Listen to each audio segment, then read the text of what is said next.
Comentários do capítulo 4 do Evangelho de São João. Jesus agora se encontra com a mulher samaritana. Aqui começa o anúncio desse ministério universal de Jesus, desse sem fronteira que Jesus representa, desse sem fronteiras que é a mensagem de Deus em Cristo. Então, primeiro começando pelos vizinhos, pelos próximos, por esses irmãos distantes. Os samaritanos eram esses que tinham uma confusão, que eram judeus também, mas eram judeus do exílio, que tinham uma confusão com outras pessoas que diziam: a gente é mais puro que vocês, porque uns tinham ido para o exílio e voltado, eles voltaram antes, e tinha uma confusão lá entre eles. Eles existem ainda como povo, numa parte de Israel, como etnia, e se preservam lá. E eles eram essas pessoas, eles eram tidos como traidores, porque na volta de Esdras, do Império Babilônico, eles tiveram alguns desentendimentos, e o próprio Esdras disse: a gente não quer a ajuda de vocês. Enfim, eles tinham uma confusão braba entre eles, a ponto deles se odiarem, e eles serem os que eram misturados, eles eram aqueles que tinham se misturado com os da terra, enfim.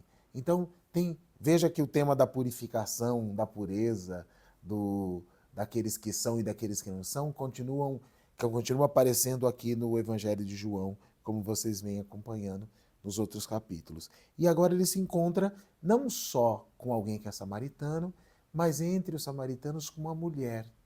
Uma mulher. A gente sempre gosta de observar que até hoje em dia, se você vê um homem conversando sozinho com uma mulher, se você visse, por exemplo, um padre, um pastor, conversando sozinho com a mulher à beira do poço, ou alguém conversando, já teria uma estranheza. Agora você imagina um judeu, alguém que se odeiam, que as nações se odeiam, ou que os povos se odeiam, juntos. Né? Toda uma estranheza nisso.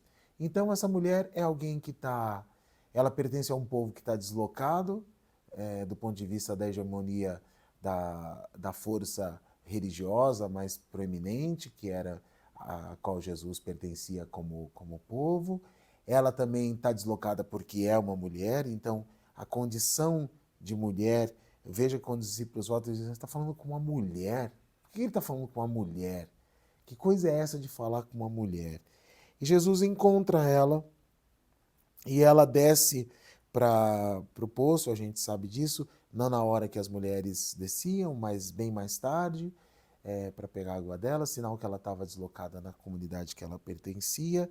E Jesus pede a ela água para beber. Dá-me de beber. Eu gosto de pensar e penso assim com alguns dos místicos cristãos, que ele se faz um com ela na sede dela. Dá-me de beber. Eu também tenho sede. Essa é a maravilha de Jesus, que, como diz Paulo, mesmo sendo Deus, não teve por usurpação ser igual a Deus, mas desce a condição humana e se coloca nas nossas condições e se coloca conosco. E para se comunicar com a gente, fala da sua própria necessidade e se coloca conosco na nossa sede. Ele diz: eu tenho sede, dá-me de beber. E a mulher responde para ele: eu não tenho como te dar de beber, porque eu sou samaritano e você é judeu. Que pedido esquisito. E aí ele responde: se você conhecesse o dom de Deus, a graça de Deus, a manifestação de Deus, e quem te diz dá-me de beber, tu lhe pediria, ele daria água viva. E aí ele inverte. Agora a necessidade de beber já não é mais dele, mas ele pergunta por uma necessidade de beber dela. Se você soubesse quem está pedindo, quem te pede água, você me pediria e ele te daria água viva. E a mulher disse: você não tem como tirar essa água viva do fundo do poço. Então, é possível que tinha então essa ideia, e não é incomum a gente pensar que no fundo do poço a gente vai encontrar uma água viva, uma água curadora, uma água especial, uma água miraculosa. Uma água miraculosa. Você não tem como tirar do poço, porque ele é muito fundo. E ela começa a perguntar, pelas referências, você por acaso é maior que o nosso pai Jacó, que nos deu esse poço, bebendo ele próprio dele, seus filhos e seu gado? Que ideia é essa dessa água viva? Que ideia é essa de oferecer uma possibilidade para além dessa com a qual a gente se relaciona o tempo todo? Puxa, eu estou ligada numa descendência, a gente é filho de Jacó e desse poço bebeu toda a nossa família. De que é isso? Você por acaso é maior que Jacó? Do que você está falando? E Jesus diz para ela, bem, quem beber essa água vai tornar a ter sede. E é verdade, a gente bebe água e a gente volta a ter sede. Ele está dizendo, olha, essa água a qual você acessa é a água dessa necessidade. Talvez, como se dissesse, como na conversa com Nicodemos, estou falando de outra coisa, estou conversando com você sobre outra coisa. Essa água você torna a ter sede. E também, claro que a gente pode pensar em implicações espirituais, pensando assim, olha, isso que é a água da qual a gente se alimenta, da cultura, da religião, da estrutura toda, é uma água que sempre a gente vai precisar se alimentar. Isso é constante, isso é constante. Mas está dizendo, tem uma água. Se você beber da água que eu te der, você nunca mais terá sede, porque a água que eu te der fará nele uma fonte de água que salta para a vida eterna. Isso é uma coisa maravilhosa, porque olha, ele está lidando com a necessidade física, com a necessidade vital que a gente tem de água, que ela tem de água, que eu e você temos de água, e dizendo assim, olha, tem uma água, que se você beber da água que eu te der, em você vai nascer uma fonte que salta para a vida eterna. Ele está apontando para um lugar dentro. Tem um lugar dentro, tem uma fonte em você dentro. Você está procurando fora, você está entendendo que a solução está completamente na cultura, na família. As respostas todas para a vida estão aí, mas eu estou dizendo que tem uma fonte que, se você beber a água que eu estou te falando, ela vai jorrar, vai virar uma fonte em você, que jorra para a vida eterna. E é como se ele também nos revelasse isso. Jesus não só cria aquilo que ele está dizendo, como ele também revela o que já está lá. É assim quando ele se encontra com as pessoas. Disse-lhe a mulher, Senhor, dá-me dessa água, para que não mais tenha sede e não venha aqui tirá-la. Então, o primeiro movimento dela é, me livra dessa vergonha de descer ao poço todo santo dia. Me livra dessa condição de descer ao poço todo dia para precisar pegar água. Porque, de repente, eu vou estar com uma fonte em mim mesmo, não tenho mais necessidade de água. E isso vai resolver um problema meu, porque eu não tenho que me envergonhar, eu não tenho que sair. Eu saio dessa condição completamente. É como se, de repente, Jesus estivesse dando uma solução e a primeira reação dela é uma reação mesmo de quem está dizendo assim, nossa, que ótimo, se eu não tiver mais que me preocupar com água e com luz, com conta de água, de luz e dessas coisas, vai ser ótimo. Que bom, como é que faz? Me dá essa água. Eu vou acabar com as minhas necessidades do dia a dia. É isso que eu preciso. Me pagar água, luz, internet hoje em dia já está ótimo, Jesus. Que bom, me dá dessa água. Me dá dessa água. E Jesus diz para ela, vai e chama o teu marido. Vai e chama o teu marido e vem cá. Eu acho interessante porque Jesus vai descendo o poço com ela. Vai descendo nas profundezas das necessidades. Vai chamando ela.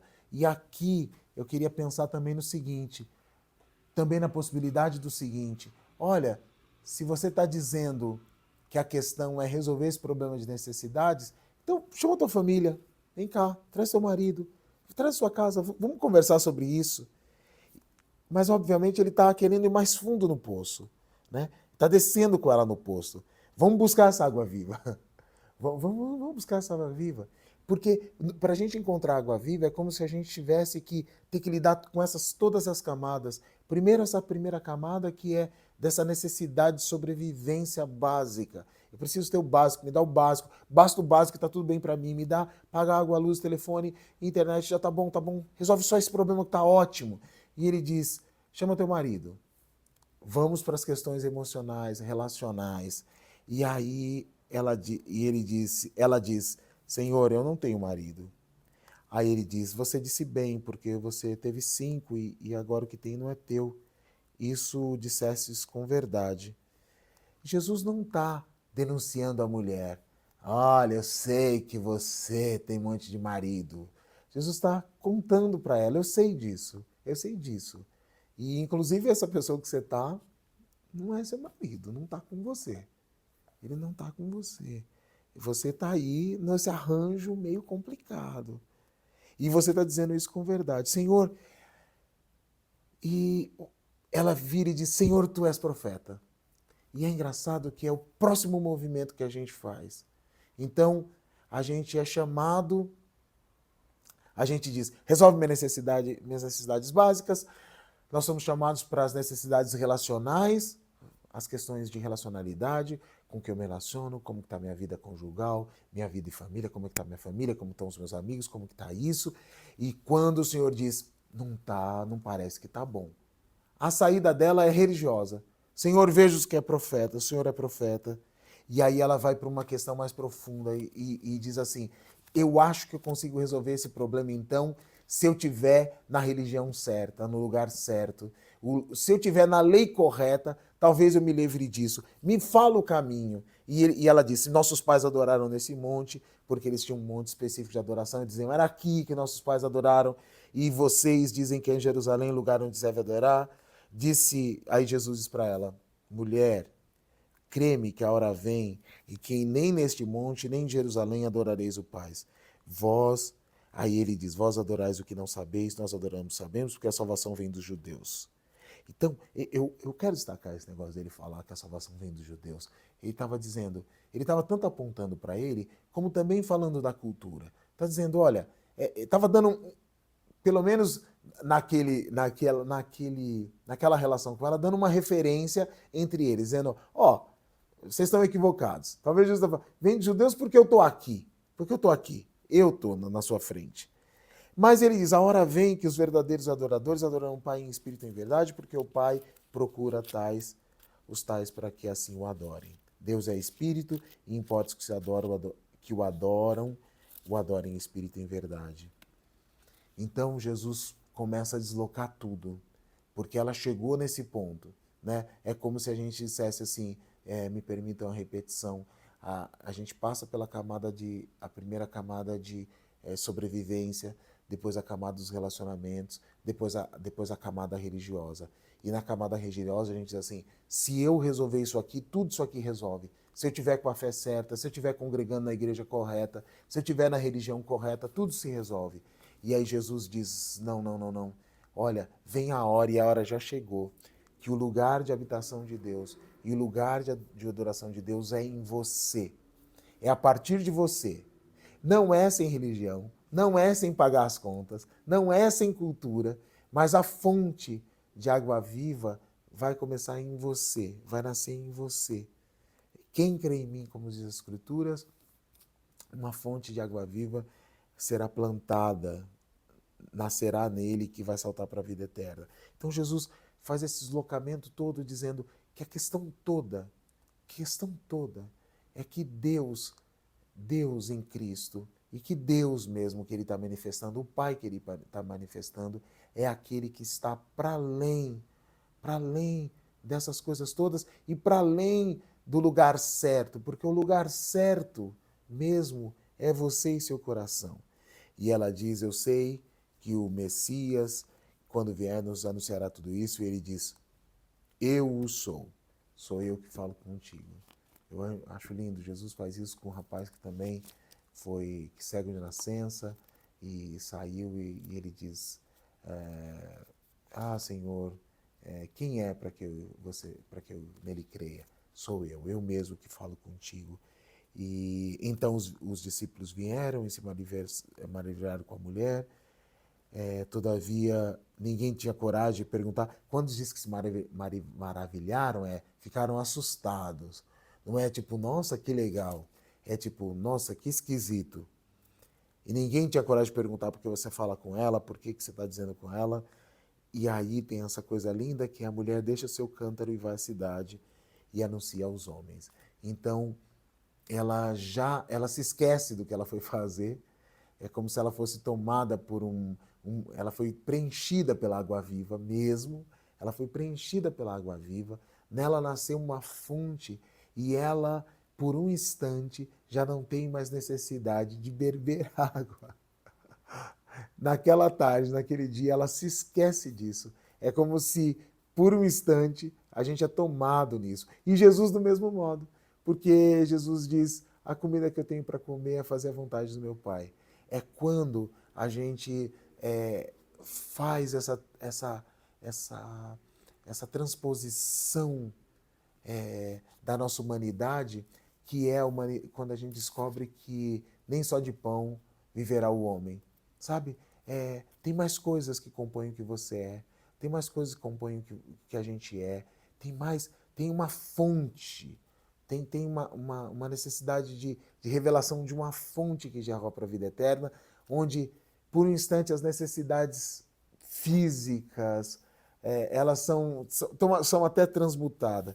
E ela então vira a primeira missionária daquele lugar, ela vai e anuncia Jesus aos homens. Ela é a primeira missionária daquele lugar e diz, eu encontrei o Messias.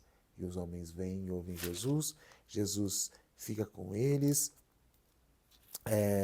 Jesus fala a eles, e depois ele fala aos discípulos que, olha, eu estou semeando e vocês vão ceifar aquilo que eu mesmo estou produzindo. Eu pensei que demora para a gente entender e demora para os discípulos entender esse evangelho, que é o evangelho que vai além das fronteiras. Pedro demora para entender isso, mesmo depois de Jesus ter morrido e ressuscitado, ele ainda se admira de ser chamado pelo centurião e para ir na casa do Cornélio. Para ele ainda é estranho tudo isso, desse Deus que se manifestou para todo ser humano. E ele diz então, olha, eu tô semeando e vocês vão ceifar no lugar que vocês não semearam. E eu peço ao Senhor que nos dê essa revelação. Eu pensei, puxa, eu quero ter essa consciência de Jesus que sabe que o anúncio de Deus é para todo ser humano na face da terra e para tudo que existe. Para além dos humanos, a salvação de Deus é para todos, para todas, para toda a terra. Então, é um pouco disso que fala esse encontro de Jesus com a mulher samaritana.